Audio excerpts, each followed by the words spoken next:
But what does the term really mean? The answer may actually surprise you.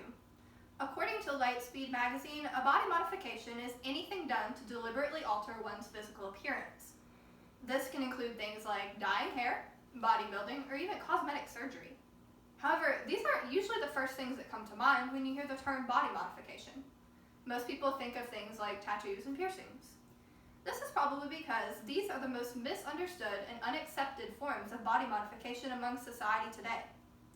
Whether other people understand or not, each individual person has their own reasoning behind how they choose to modify their bodies. Therefore, I hope to help you gain a greater understanding of how these modifications are performed and why they're practiced. Ever since I was young, I've been pretty interested in body modifications. Anything from tattoos to piercings to brightly colored hair. When I was 15, I began my collection of body piercings, and I now have 22. When I was 18, I got my first tattoo, and I now have 6 and counting. The more involved I become in this culture, the more I want to learn about it, and my findings have been pretty interesting. Firstly, let's discuss piercings. According to medicinenet.com, a piercing is defined as using a sharp instrument to make a temporary or permanent hole through the earlobe or another body part.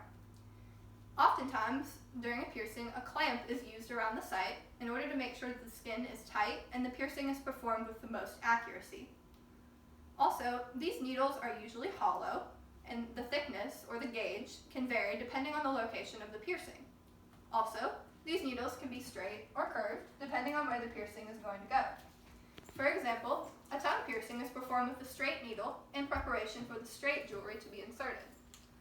A navel piercing is performed with a slightly curved needle in order to prep the piercing for the slightly curved jewelry that will be inserted. Piercings actually date back to ancient times, and they were used as a way to express uniqueness among people or as a rite of passage. But nowadays, the reasons behind piercings can vary from person to person. Piercings are often done in order to decorate or embellish their bodies, or to show uniqueness among society. But piercings can also be somewhat addicting in the way that the body releases endorphins and adrenaline as the piercing is performed. Also, some people may choose to get piercings because they appreciate the history behind them and they view them as an art form. A less common but more extreme version of body modification is the transdermal implant, or dermal for short. A dermal is when an object is inserted partially into the skin, into the dermal layer, and part of the object remains on the top of the skin. But dermals are less common for several reasons. Dermals can be dangerous to obtain, and if an infection should arise from bacteria or cleanliness issues, this infection is much more likely to spread under the skin and be harder to get rid of. Also, healing times can be quite lengthy, and the performance of a dermal requires a medically trained professional in a sterile environment. But dermals are illegal in some states, so if a person really wants a dermal, they may resort to someone that's untrained in conditions that aren't quite as clean as they should be. So why risk it? Well, dermals can be obtained because people may want to stand out in a more extreme way than just a normal piercing. Lastly, let's discuss tattoos. According to the organization STAPAW, approximately 42% of all the people in the US have tattoos. Although tattoos still aren't fully accepted among the workplace or by society, their popularity is on the rise. But tattoos, like piercings, date back to ancient times.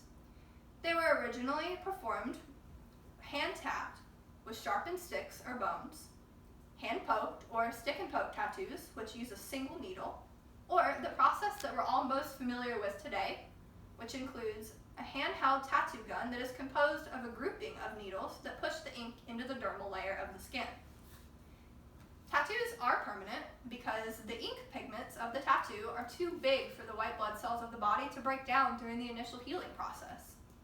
However, this permanence can be compromised if the tattoo is performed too deep into the skin. Over time, the ink can become blurred or discolored, or the ink can seep out from the original lines of the tattoo.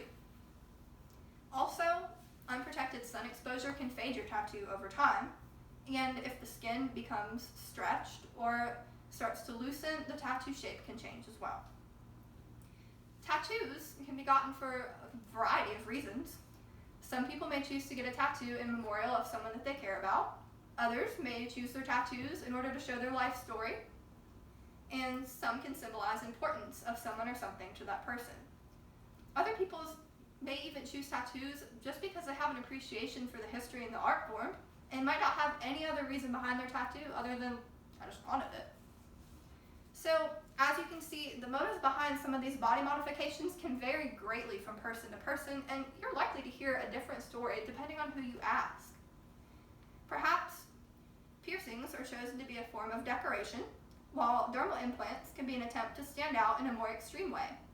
And tattoos can be a visual representation of someone's life story in the form of wearable art. I hope that you've gained a better understanding in how these body modifications are performed, as well as an insight behind this rapidly growing culture. After all, these body modifications are just a few ways that each of us as individuals can choose to express ourselves. Yay. For the audience. Please, cameraman.